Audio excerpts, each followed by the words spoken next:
राजधानी लखनऊ के बालिका विद्या निकेतन इंटर कॉलेज की प्रधानाचार्य डॉक्टर पद्मा सिंह ने स्वतंत्र प्रभात मीडिया की टीम से बातचीत करते हुए बताया कि हमारे हब स्कूल में कई प्रकार के विषय का अध्ययन हमारे टीचर्स के द्वारा कराया जाता है, जिसमें शासन के द्वारा 8वीं तक की छात्राओं को निःशुल्क कॉपी, किताबें व यूनिफॉर्म प्रदान की जाती है व सरकार द्वारा चलाए गए मिड डे मील में एजेंसियों के माध्यम से अच्छा भोजन प्राप्त हो रहा है। हमारे यहाँ स्पोर्ट्स को लेकर विशेष ध्यान दिया जाता है और एनसीसी व स्काउट गाइड की भी क्लास होती है।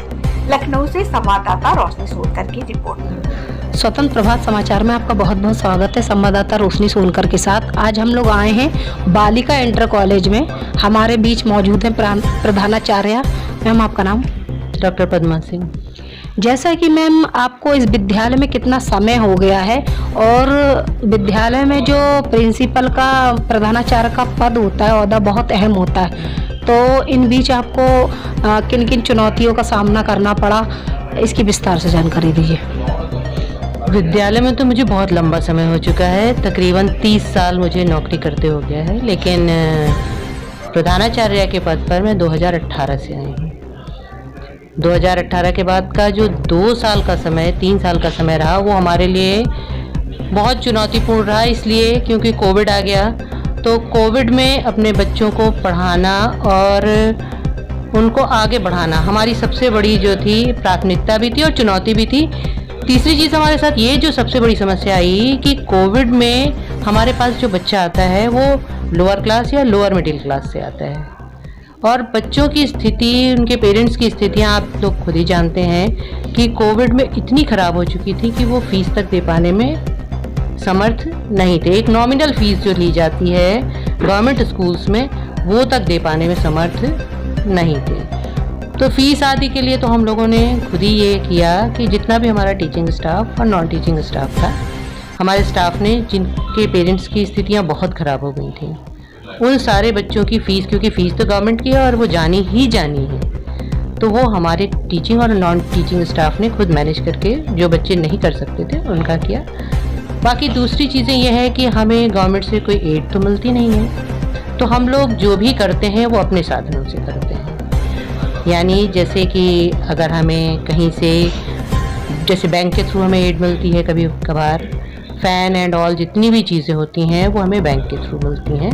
उसके लिए हमको प्रोसीड करना पड़ता है, प्रोसेस में कुछ समय ज़रूर लगता है, लेकिन वो सारी चीज़ें हमें अवेलेबल होती हैं। बैंक्स हैं, प्राइवेट इंस्टीट्यूट्स हैं, और कमोबेश अगर कुछ भी कमी रह जाती है तो हमारा स्टाफ जितना भी है वो बाकी सारी चीज़ें हमारा अपना स्टाफ करता है। हमारे यहाँ 11 टीचिंग स्टाफ है और 9 जो है वो नॉन टीचिंग स्टाफ है, यानी 20 जो हमारे स्टाफ मेंबर्स हैं वो हमारे स्कूल को अपने घर की तरह मानते हैं कि अगर कोई चीज़ नहीं है या कोई कमी रह गई है तो हमको, जैसे हम अपने घर के लिए कोई काम करें, हमें अपने घर को अगर बनाकर रखना है, घर को खड़ा रखना है, तो जिस तरह से हम अपने घर के लिए करते हैं, बिल्कुल वैसे ही हमारे यहाँ का टोटल स्टाफ जो है वो विद्यालय के लिए करता है। चाहे वो धन से हो।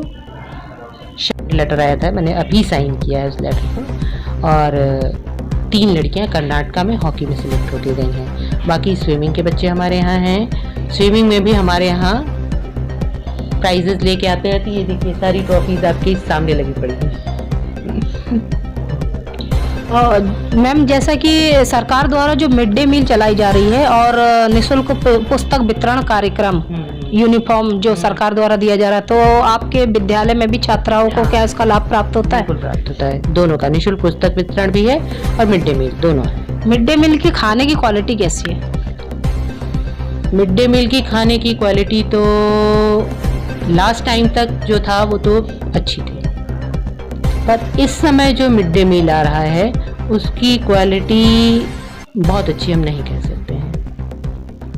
यह है कि हम लोग टाइम टू टाइम जो है कंप्लेन लगातार करते रहते हैं, तो जब कंप्लेंट होती है तो उसके बाद नियर अबाउट 15 डेज तक तो बहुत अच्छा खाना आता है। फिर हम लोगों को उनको रिमाइंड कराना पड़ता है कि नहीं, आपका खाना बहुत अच्छा नहीं आ रहा है। तो जितनी बार हम रिमाइंड कराते हैं उतनी बार ठीक आने लगता है, अदरवाइज बहुत अच्छी क्वालिटी तो नहीं है मिड डे मील की। जैसा कि मैम नव वर्ष का समय चल रहा है और आने वाले समय में गणतंत्र दिवस है, तो इस अवसर पर अपने देश के नागरिकों से और अपने विद्यालय की छात्राओं को और टीचर्स को क्या संदेश देना चाहती हैं? सबको एकमात्र संदेश है कि अपनी उन्नति के साथ साथ देश की उन्नति के बारे में भी सोचें, खाली अपने विषय में ना सोचें। अपने देश, अपने समाज जिसमें हम रह रहे हैं, अगर हम उसको उन्नत बनाएंगे तभी हमारी भी उन्नति है, और अगर हम उसको उन्नत नहीं बनाते हैं तो हमारी अपनी उन्नति का कोई मूल्य नहीं है। मैम, मेरे और मेरे स्वतंत्र प्रभात मीडिया की टीम की तरफ से आपको बहुत बहुत शुभकामना। Thank you ma'am. Camera women Purnima Sonkar के साथ संवाददाता रोशनी सोनकर।